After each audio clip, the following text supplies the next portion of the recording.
So, friends, 10 marker question is describe normal growth and development during neonatal period. So, growth is net increase in physical size. Very easy. Development is maturation of functions. Myelination of nervous system, तो maturation of functions होता है myelination of nervous system की वजह से. Now factors affecting growth and development. First is fetal growth. Fetal growth किस कारण से होता है? जेनेटिक पोटेंशियल के कारण. Sex of the fetus, boys है तो ज़्यादा ग्रोथ होगा. फीटल हार्मोन्स की वजह से होता है.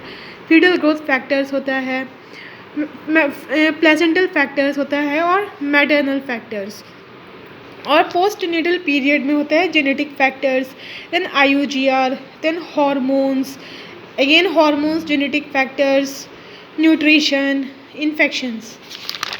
एंड देन सोशल फैक्टर्स भी इंपॉर्टेंट रोल प्ले करता है, जैसे सोशियो इकोनॉमिक लेवल क्या है, क्लाइमेट कैसा है, कल्चरल फैक्टर्स क्या है, पेरेंटल एजुकेशन कितना है. तो ग्रोथ और न्यूट्रिशनल स्टेटस वो असेसमेंट होता है एंथ्रोपोमेट्रिक पैरामीटर्स से.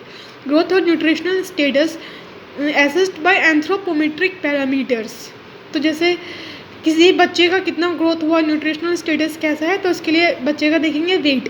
एवरेज वेट इंडिया में क्या है? 2.8 to 2.9 kg. Birth weight double कब होता है? 5 मंथ में. और बर्थ वेट ट्रिपल कब होता है? 1 ईयर में. तो अगर बच्चे का वेट अगर 2.5 kg है तो वो 5 kg कब हो जाएगा? 5 मंथ में. और ट्रिपल यानी 7.5 kg कब हो जाएगा? 1 ईयर में. ना expected weight of the child, ये इंपॉर्टेंट फार्मूला याद रखना है. तो पहला पॉइंट क्या था कि बर्थ वेट डबल होता है 5 मंथ में और ट्रिपल होता है 1 ईयर में. एक्सपेक्टेड वेट क्या है चाइल्ड का? लेस देन 1 ईयर है तो x + 9/2, x + 9/2. तो फिर लेस देन 1 ईयर है तो बहुत ज़्यादा ग्रोथ होना है तो प्लस का साइन, तो x + 9/2. 1 to 6 ईयर, तो 1 to 6, 1 के बाद क्या होता है 2, तो 2x + 8, ऐसे याद रखना है. अगर लेस देन 1 ईयर तो x + 9/2. प्लस क्यों लगा? क्योंकि बहुत ज़्यादा ग्रोथ होना है लेस देन 1 ईयर में. 1 to 6 ईयर्स में 1 के बाद 2 आता है तो 2x + 8.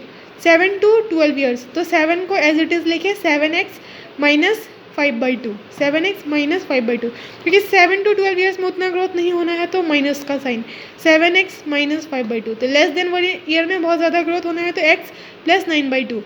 1 to 6 ईयर्स में 1 के बाद 2 आता है तो 2x + 8. 7 to 12 ईयर्स में ज़्यादा ग्रोथ नहीं होना है तो 7x - 5/2. हाइट, लेंथ कब बोलेंगे? जब फर्स्ट 2 ईयर्स ऑफ लाइफ होगा तो लेंथ बोलेंगे. डिवाइस क्या यूज़ करते हैं फर्स्ट 2 ईयर्स ऑफ लाइफ में? क्योंकि वो ऐसे बच्चा प्रॉपरली खड़ा नहीं हो पाता है तो इन्फेंटोमीटर. लेकिन अगर हाइट अगर मोर देन 2 ईयर्स है बच्चे का तो स्टेडियोमीटर. तो device use to measure height is stadiometer. Birth पे उसका लेंथ कितना होता है? 50 सेंटीमीटर. 1 ईयर पे लेंथ कितना हो जाएगा? 75 सेंटीमीटर. और 4 and 4.5 ईयर्स में 100 सेंटीमीटर. तो फिर कह सकते हैं कि 1 ईयर में हाइट 50% इंक्रीज़ होता है और 4 and 4.5 ईयर्स में ये हाइट डबल हो जाता है, ऐसा याद रखना है. फिर एक्सपेक्टेड हाइट का बहुत सिंपल फार्मूला है 6x + 77 सेंटीमीटर. हेड सर्कमफेरेंस बहुत इजी है, बर्थ के टाइम 33 to 35 सेंटीमीटर होता है. और रेट ऑफ इंक्रीज़ याद रखना बहुत आसान है, 3-3-6 करेंगे. यानी first 3 month, next 3 month and next 6 month, तो 3-3-6. तो यहाँ पे करेंगे 3-3-6 यानी first 3 month, next 3 month and next 6 month. तो 2, 1 और 0.5 उसके कॉरेस्पॉन्डिंग लिख देंगे. मिड आर्म सर्कमफेरेंस, किसी भी सर्कमफेरेंस को मेज़र करने के लिए क्या रखते हैं? टेप. तो मिड आर्म सर्कमफेरेंस के लिए भी कैसे मेज़र करेंगे? टेप से. बहुत कॉमन सेंस है. कौन सा टेप? शाकिर्स टेप. ये हेल्थ केयर वर्कर्स, ये एक डिवाइस है शाकिर्स टेप. डिवाइस के ये तो सिंपल टेप है जो कि अपने हेल्थ केयर वर्कर्स यूज़ करते हैं मिड आर्म सर्कमफेरेंस को मेज़र करने के लिए. उसके बाद होता है skin fold thickness. Skin fold thickness क्योंकि ये बहुत छोटी सी मेज़रमेंट है तो इसके लिए कैलिपर्स यूज़ करेंगे. कौन से calipers? Harpenden calipers. Skin fold thickness में क्या मेज़र करते हैं? Amount of subcutaneous fat. और कौन कौन से एरिया है जहाँ पे स्किन फोल्ड थिकनेस मेज़र करते हैं? तो सुप्रा स्कैपुलर एरिया में, सब स्कैपुलर एरिया में, बाइसेप्स में और ट्राइसेप्स में. उसके बाद आता है टैनर्स चार्ट. पहले टैनर्स चार्ट यूज़ प्रीवियसली, लेकिन अब क्या यूज़ करते हैं? WHO growth charts. Chest circumference याद रखना बहुत आसान है. कि बर्थ के समय बच्चे का हेड बहुत बड़ा होता है, क्योंकि हेड बाहर आ जाए तो पूरा बच्चा बाहर आ जाता है, तो हेड बहुत बड़ा होता है, तो इसीलिए एट बर्थ में हेड सर्कमफेरेंस ज़्यादा होता है चेस्ट सर्कमफेरेंस में, क्योंकि हेड को ही निकलने में परेशानी होता है एट बर्थ के टाइम पे।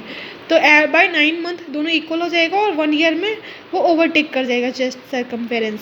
फिर उसके बाद बॉडी मास इंडेक्स बहुत आसान है, वेट बाय हाइट स्क्वायर यानी kg/m² याद रखना है, और अगर 95 और 5 याद रखना है। अगर लेस देन 5th परसेंटाइल होगा तो अंडर वेट बोलेंगे, मोर देन 95th परसेंटाइल होगा तो ओबीस बोलेंगे, और 95 से थोड़ा कम 85। तो अगर मोर देन 85th परसेंटाइल है तो उसको बोलेंगे ओवरवेट है। Thank you.